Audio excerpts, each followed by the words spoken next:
Tayo dito kay Kaufman. Alam nyo, barado kay Kaufman yung Rappler, ini-interview. Okay, eto, tignan natin.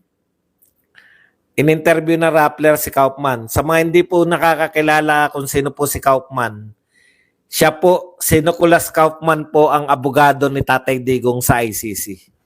Okay, kaya habang pinakikinggan mo po si Kaufman, lalo kang naniniwala na mapapalaya si Duterte kung magiging patas tong ICC. Pero kung hindi naman patas yung ICC, expected na natin yan kasi wala naman na naniniwala dyan. Patutunayan niya lang na kangaroo court siya. Ito po ang tanong na Rappler.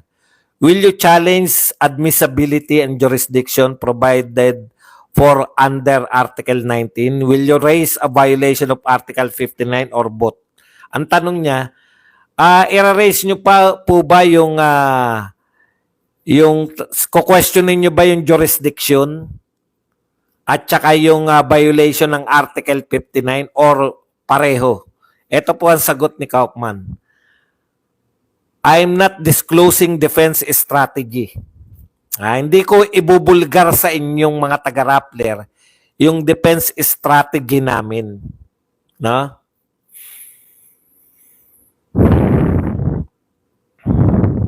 Okay. You, however, are quite clearly aware of the weaknesses of the case. Pero kayong mga bobo kayo sa Rappler, alam na alam ninyo na mahina ang kaso kay Duterte. Kitang-kita nyo, tinatranslate ko lang sila sabi ni Kaufman, namely the grievous violation of due process and the shaky jurisdiction basis. Ito po sinabi ni Kaufman. Hindi nila sinunod yung due process. Hindi nila hinarap si Duterte sa korte. At saka wala silang jurisdiction sa Pilipinas.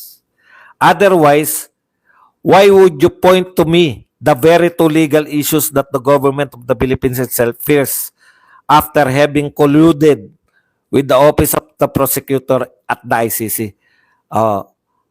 Kasi hindi mo yan itatanong sa akin kung sa tingin nyo, hindi yan yung pupuntuhan namin.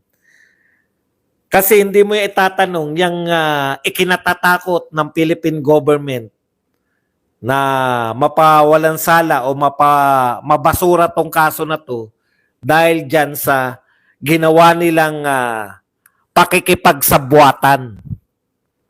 Yan. Sa ICC prosecutor. Okay. To abduct, kidnapin, at dalhin sa ICC si President Duterte sa dahig. This was political hit job and everyone in the Republic of the Philippines knows it. Okay. Pati kayo sa Rappler, alam ninyo na ito ay political hit job. So, dalawa po yung pinupunto, no? Pero hindi po siya nagsabi. Rappler mismo yung nag-insinuate. Alam po na pati ng Rappler na mali po yung ginawa po nilang abduction. Abduction na po ang tawag. Kidnapping kay Pangulong Duterte. At mali rin po yung ipagpalagay na wala na po silang jurisdiction, maski po Presidente ng Pilipinas nagsabi na walang jurisdiction. Pero patuloy pa rin nakipagtulungan sa pagpapakulong. Pero sa pagpapalaya, ayaw makipagtulungan. Yeah? Baradong-barado eh. Sabing na, kaya mo nga tinanong sa akin yan dahil alam mo na yan yung gagawin ko. Pero hindi ko ibibisto sa iyo kung anong, hindi ko sasagutin kung anong taktika ang gagawin namin ng mga defense team ni Duterte. Tanong uli ang Rappler. What's unique about the case of Mr. Duterte that makes you confident of an acquittal? Ano ang kakaiba sa kaso ni President Duterte? Bastos kayo sa Rappler, Mr. Duterte lang ang tawag nyo.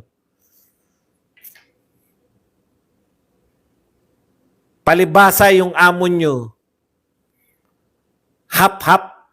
Hindi po hap Pilipina, hap iguana, hap buhaya. Bastos kayo eh.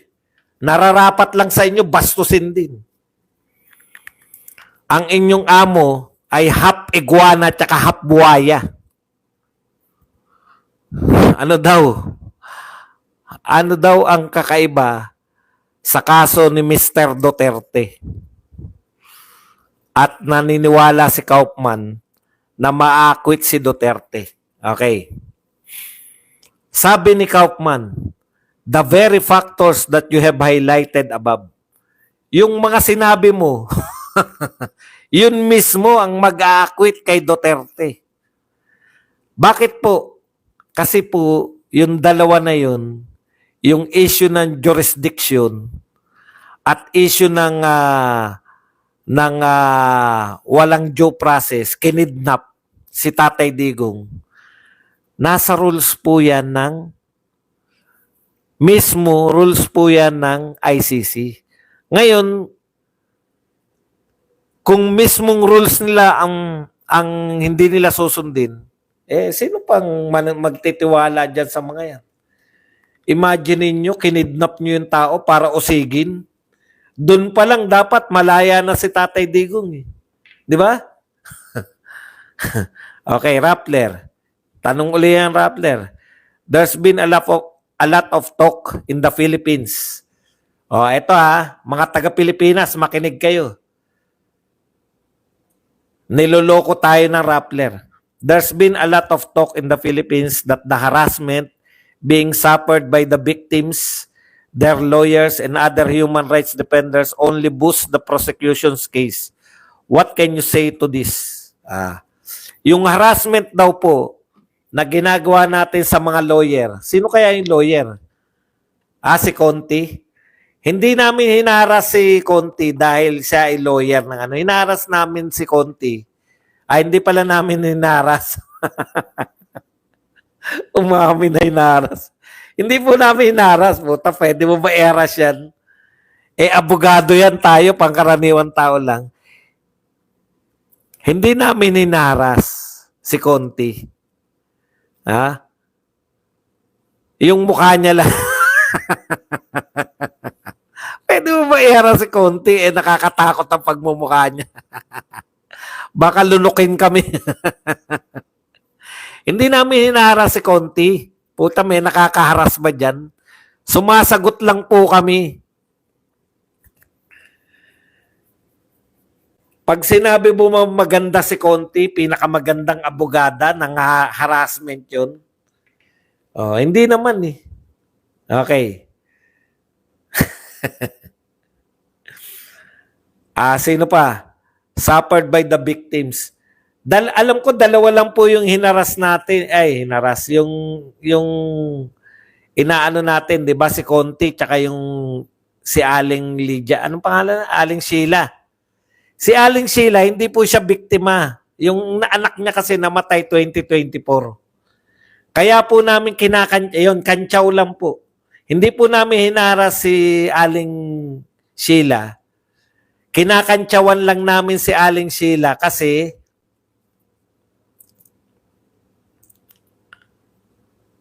si Aling Sheila po ay sumama doon sa rally ng mga AJK victim.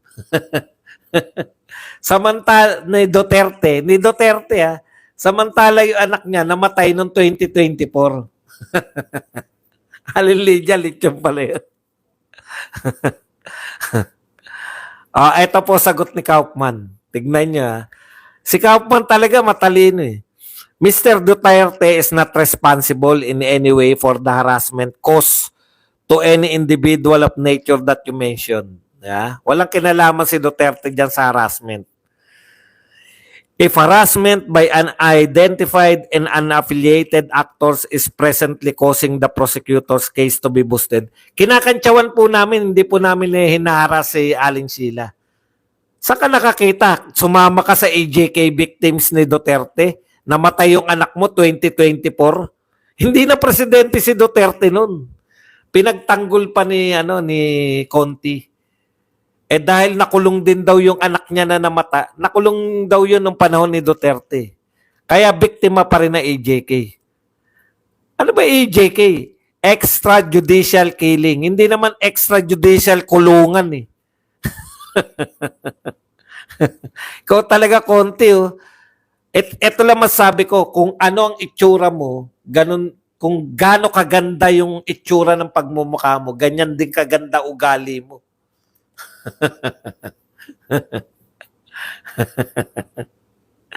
Okay. Pero ito ang pinakamalapit.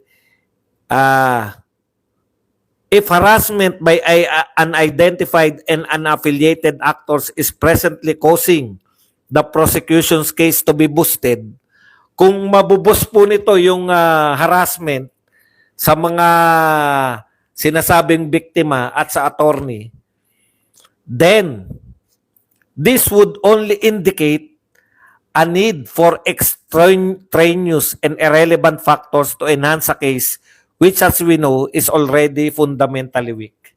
So, ibig sabihin, kung ang magpapatatag ng kaso ay yung harassment na nagaganap daw di umano ngayon, kalaaling sila tsaka kay Attorney Conti, isa lang po ang patunay niyan, no? Kung yan ang nagbubus ng inyong kaso, wala talaga kayong kaso in the first place. Matagal nyo nang kinasuhan si Duterte, eto ngayon lang to nagaganap eh. Irrelevant po yan. Nung kinasuhan nyo ba si Duterte, naporsin nyo na pagdating po ng 2025, ihaharas po si Aling Sheila at saka si Conti. Kung matatawag na harassment yun, yung pangangantyaw. Alam nyo, kantyawan lang po yan. Kaya namin kinakantyawan si Conti. Ang ganda eh.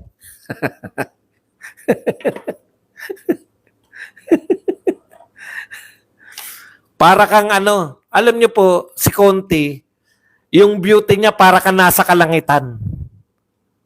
Opo. Ang tawag ko riyan sa mga beauty na ganyan, mga heavenly beauties. Di ba may mga soft drinks beauty tayo? Soft drinks beauty, mga iba pang beauties. Ito po, heavenly beauties. Para silang mga model sa St. Peter's.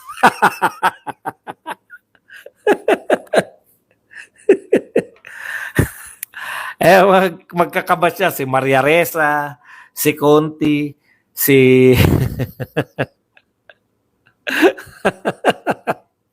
iyakin nga ako, kaya nga ako tawa ng tawa eh. Heavenly beauties. Yan po, si Conti, si Maria Ressa, tsaka si French Castro. Pwede po silang pang model ni St. Peter's.